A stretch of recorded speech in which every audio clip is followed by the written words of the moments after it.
bienvenue dans l'interview. Je reçois aujourd'hui Vincent De Wolf. Bonjour. Bonjour. Chef de groupe et maire au Parlement bruxellois et député, évidemment, bruxellois et bourgmestre d'Etterbeek et maire. Alors, tout d'abord, une question tout à fait d'actualité. 30 jours sans se plaindre, c'est une opération démarrée hier et qui a été lancée par deux jeunes flamands parce que ça fait penser aux bonnes résolutions, à la tournée minérale. Alors, je voudrais connaître votre réaction. Je vous en propose 3. Réaction A, impossible de tenir si longtemps, 30 jours sans se plaindre. B, je ne me plains jamais. Réaction C, je vais faire un effort. Alors, je dirais C, mais je dirais aussi qu'il faut savoir ce que ça veut dire se plaindre. Et donc, pour mais quand moi, on est dans l'opposition, on se plaint beaucoup. Non, on critique. Ah. Alors, si on me dit, taisez-vous au niveau des critiques pendant 30 jours, impossible. Parce qu'il y a plein de choses qui se passent et qui ne vont pas, et ça, on a le devoir de le dénoncer. Se plaindre, c'est pour moi, c'est gémir, c'est en bruxellois, flamand, patois, on dirait zorg, scier. Ben oui, ça, il faut s'engager à ne pas faire, mais peut-être la vie durant, là, toute l'année, pas seulement 30 jours.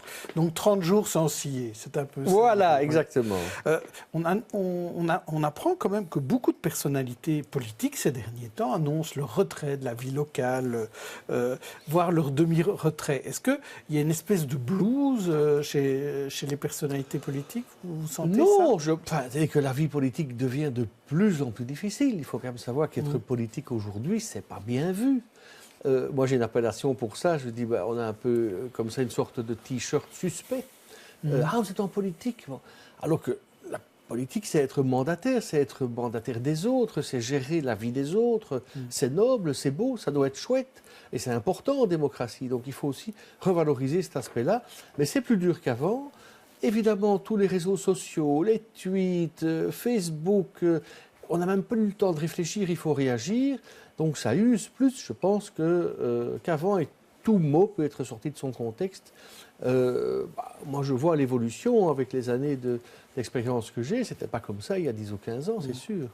Alors parlons de ces critiques, et pas de plaintes, avec par exemple cette commission des affaires intérieures. Vous y étiez ce matin, d'ailleurs, alors qu'il est... Je l'ai quitté pour vous. Voilà, je ne sais même pas si elle est déjà terminée. Non. Et c'est une commission SIAMU, puisqu'on y a entendu la direction du SIAMU, les directeurs passés et présents, qui critiquent les politiques, qui critiquent les opérationnels pompiers qui étaient à leur côté. Est-ce que vous voyez plus clair dans comment fonctionne ce service SIAMU, en tout cas de manière administrative, parce qu'ici on ne parle pas du niveau opérationnel. J'ai pris la responsabilité avec mon groupe parlementaire de mettre sur la table un rapport accablant de la Cour des comptes, parce qu'il me semblait nécessaire, démocratiquement, de mettre ce débat au Parlement. Je suis content de l'avoir fait.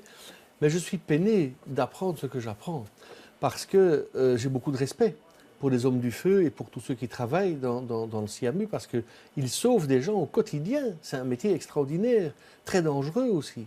Et quand on voit le mauvais côté, la face cachée, je dirais, avec on entend ce matin les disputes permanentes, la guerre entre l'administratif et l'opérationnel, des véhicules qui serviraient à autre chose que pour les besoins du service, le fait que, apparemment, d'après ce qui a été dit par les trois, aujourd'hui directeur actuel ancien et directeur adjoint ancien, le directeur adjoint disait, quand je suis arrivé, il parlait en flamand, on avait plumé le cadre. Il n'y avait plus personne pour l'administratif, pour le financier, pour le comptable, etc. Et j'ai demandé alors comme manager à Mme Jodogne à l'époque un soutien. Je ne l'ai pas reçu, je suis parti.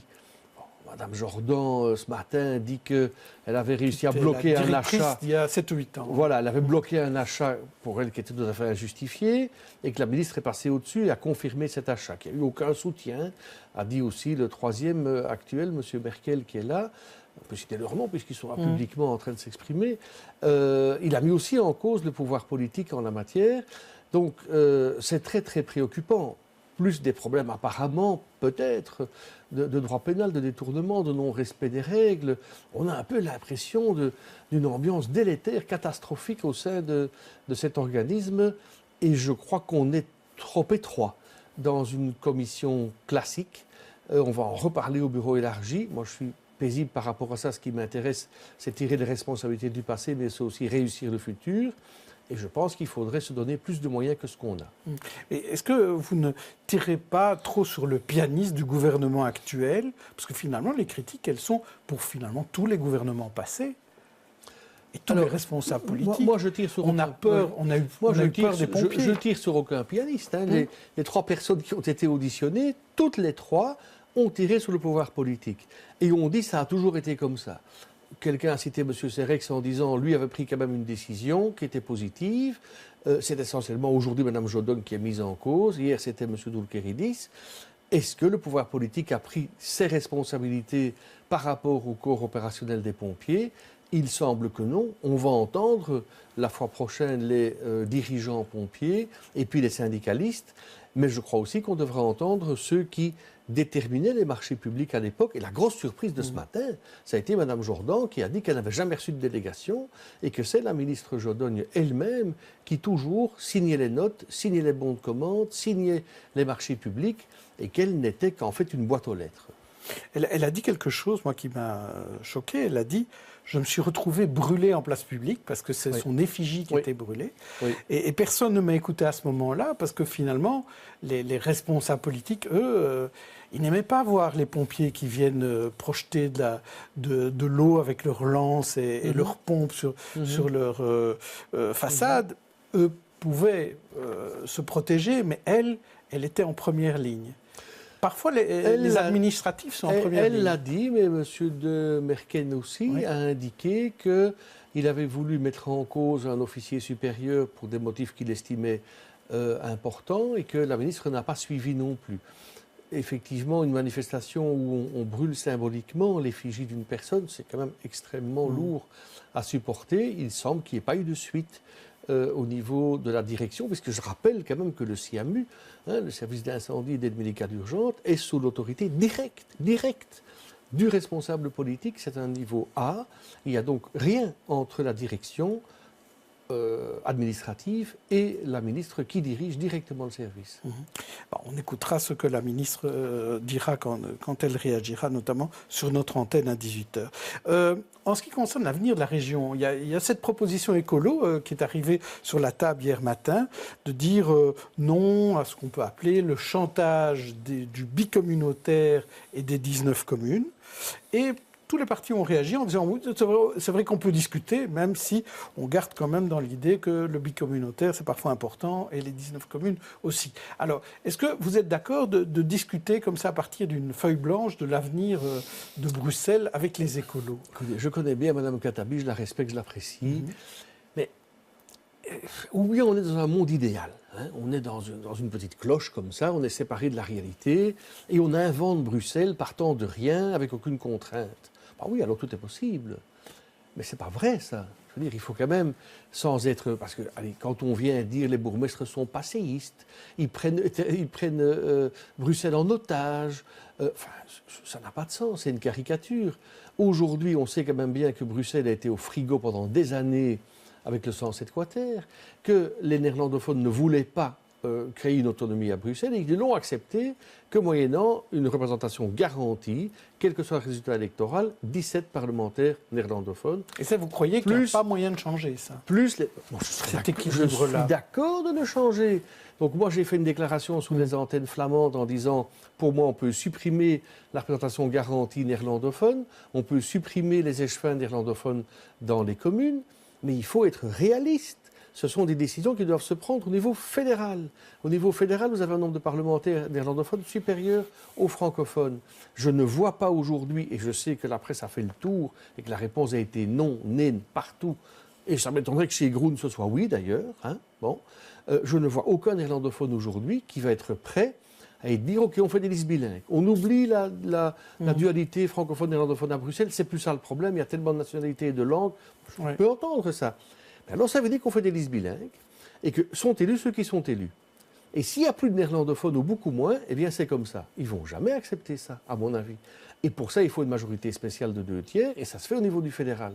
Si vous me dites qu'aujourd'hui c'est possible, moi je crois que dire ça, c'est utopiste. Alors c'est sympa, c'est chouette, je ne suis pas opposé à ça. Mais d'un autre côté, allez, quand vous voyez Écolo, qui a tirer la majorité à changer son opinion, à violer sa parole, violer son accord de majorité et à ne plus geler le nombre de conseillers communaux. C'est ce que les néerlandophones voulaient. Parce que si on gèle le nombre de conseillers communaux, si on les diminue, c'est les néerlandophones qui vont en subir les conséquences. Alors c'est vraiment 2 poids 2 mesures. Et la proximité, ce n'est pas que les conseillers communaux. Faites le tour avec des bourgmestres, faites le tour avec moi si vous voulez, dans ma commune ou ailleurs. Vous verrez les gens qui vous interpellent, qui posent des questions, la proximité des décisions qu'on prend dans l'intérêt des gens. Il ne faut pas jeter le bébé avec l'eau du bain non plus. Vous faites allusion aux majorités alternatives et vendredi, il y a effectivement un texte qui est passé avec les partis de la majorité, mais pas le CDH, et pas vous non plus, parce que vous êtes dans l'opposition, où, effectivement, en matière de gouvernance, on limite le nombre d'échevins, mais le nombre de conseillers communaux, on ne les limite pas. Est-ce que ça veut dire qu'il y a une place pour des majorités alternatives pour plein de sujets, les allocations familiales, les taxis? C'est-à-dire que, je l'avais dit lorsque, durant l'été, le CDH a tiré la prise et que la question de confiance a été posée et qu'il y a eu un vote de confiance je l'avais qualifié comme ça, et je le maintiens, il n'y a plus véritablement de gouvernement. Il y a un gouvernement qui danse sur une jambe, puis sur l'autre, et qui, en fonction des sujets, essaye d'avoir une majorité pour se faire soutenir. Mais ce n'est pas sérieux. Quand vous voyez M. Verwoerd, il y a 2 ans, qui dit qu'il faut diminuer de 30% les conseillers communaux, les échevins, réduire le nombre de mandataires, qui dépose un texte en disant on gèle les conseillers communaux au chiffre de 2012 et les échevins aussi, et puis qui s'empresse en dernière minute, le jour même de la séance plénière, de violer sa parole, son accord de majorité, et qui vote avec Écolo un changement purement opportuniste pour des motifs politiques qui les concernent et que je peux respecter, mais qui ne sont pas d'intérêt général pour moi, ça ne va pas. Quand vous voyez durant l'été passer Écolo qui dépose un texte très symbolique sur le décumul, et que ce n'est pas dans la déclaration gouvernementale, et que Défi et les socialistes co-signent finalement ce texte, et que le CDH ne le fait pas, c'est à nouveau une majorité alternative qui s'installe. Quand sur les allocations familiales, on voit qu'il n'y a pas d'accord au niveau du gouvernement. Quand on voit qu'au niveau des taxis, il n'y a pas d'accord. Quand on voit que M. Smet sort sur une zone 30 et qu'il se fait tacler par le gouvernement suivant, expliquez-moi. Donc il n'y a plus de majorité, plus de gouvernement. Il n'y a plus de majorité, plus de gouvernement. Dernière question pour la route, la question commune. Une liste du bourgmestre à Etterbeek ou une liste MR? Est-ce que ce sera une liste du vous bourgmestre, ça s'est établi, oui, ça, Oui. en tout cas c'est clair. Oui. Vous, tête de liste? Ça doit encore être décidé, mais je pense que d'après ce que ceux qui m'entourent me disent, ce sera ça qui se fera. Sans Françoise Berthiaud qui... Oui, donc voilà, j'aurais évidemment préféré, et tous mes amis auraient préféré qu'elle soit encore là, parce que c'est une figure importante à Etterbeek et à Bruxelles, c'est certain, mais je respecte son choix, c'est un choix de vie personnelle, où après 30 ans d'engagement, elle dit « je quitte la vie politique locale ». Je sais aussi qu'elle continuera à soutenir la liste. Elle me l'a dit, elle l'a promis, elle le fera. C'est quelqu'un qui respecte ses engagements et surtout, c'est important, elle a l'honnêteté. Ça aurait été plus facile pour elle de se présenter et puis de ne pas siéger. Elle le dit avant. Elle le dit avant, donc elle respecte les électeurs, c'est très bien. Merci Vincent De Wolf. Demain, je recevrai Zakia Katabi qui vous répondra certainement. Voilà. D'ici là, bonne journée, bonne soirée.